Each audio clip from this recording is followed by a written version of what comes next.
Today we're at the Egyptian Museum. We're going to go in and take a look around. So the only replica one of all what we have in the museum, which is the Rosetta Stone. Yes, the replica. Yes, the only replica. Now this is what I was looking for.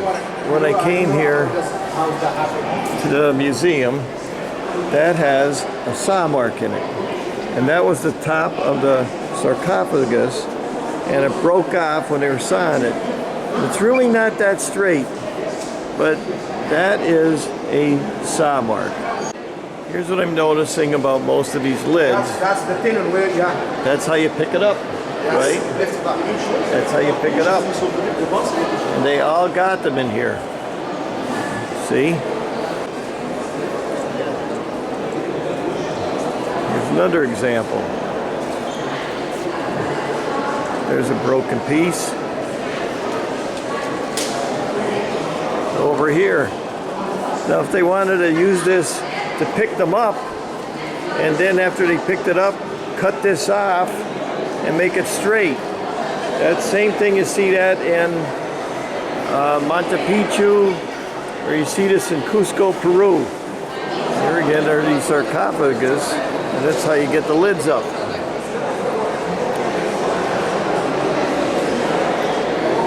That's how you get the lids up. There's a whole bunch of them.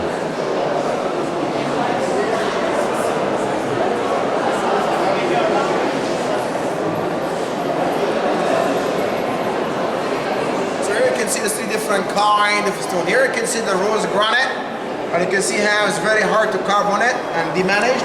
And you can see the cartouche of the king here, by the way, Khufu. Yeah? And that's Sarah, the son of the Gadra. And here you can see the black basalt. Now it's great, perfect. Look at the lid, how it's been decorated by little, stripes. It's beautiful. And here you can see, by the way, the broken lid of the limestone.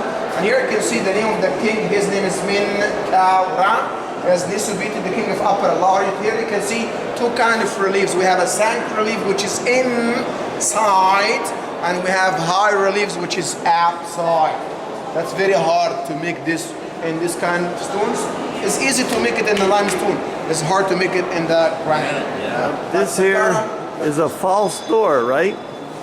That's a false door. And there is another false door over there, but here has colors. Some colors right. Still remains in good condition for thousands of years, and the other one has no much colors. False doors. These are many false doors.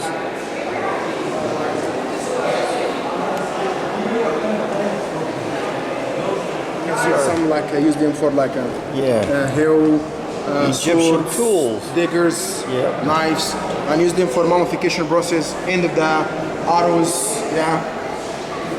Here's the tools they use for carving. Looks like Wayne Ferry stuff.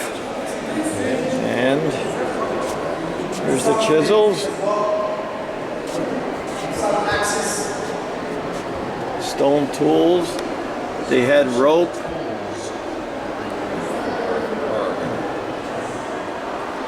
Assuming a lot of it is dolerite, flint. There's some other tools. Axes, chisels. There's like a hatchet there. That can be used for cutting stone.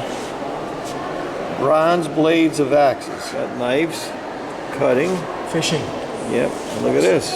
Fishing. It's a neat tool. The plow, yeah. This is interesting. It's like an ancient sled. You could put rollers under it. You could probably haul all those stones with it. They won't let you film in there, but that's the mask of Tutankhamun. What is all the stone? These are all the different stones. All the stones in Egypt. In Egypt. All the stones in Egypt.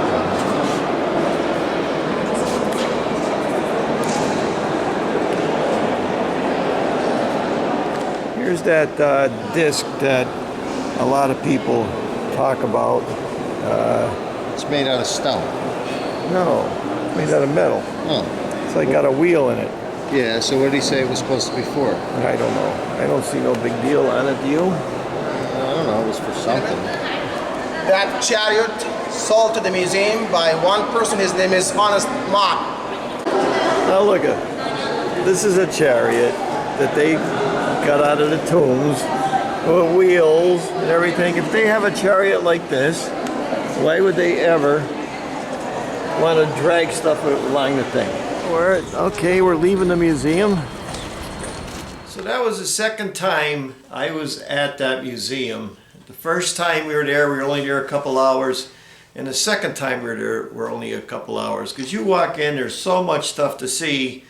It's impossible to see everything in one day. You could spend weeks and months and years there. What I wanted to see was those stone sarcophagus where that saw mark was in. That wasn't a round saw that was doing it. It was either a wire saw or a band type of saw that was cutting that. And with those lids, just like in Peru, they have those knobs on them. That's very basic. You can see in the museum they got ropes.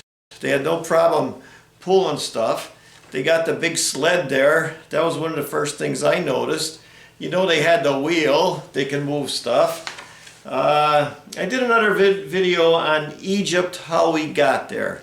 And that's where I taught, we go with the guide, because when you go to Egypt, you have to have a guide. You just can't rent a car in Egypt. You'd be crazy. It's impossible. You get a guide.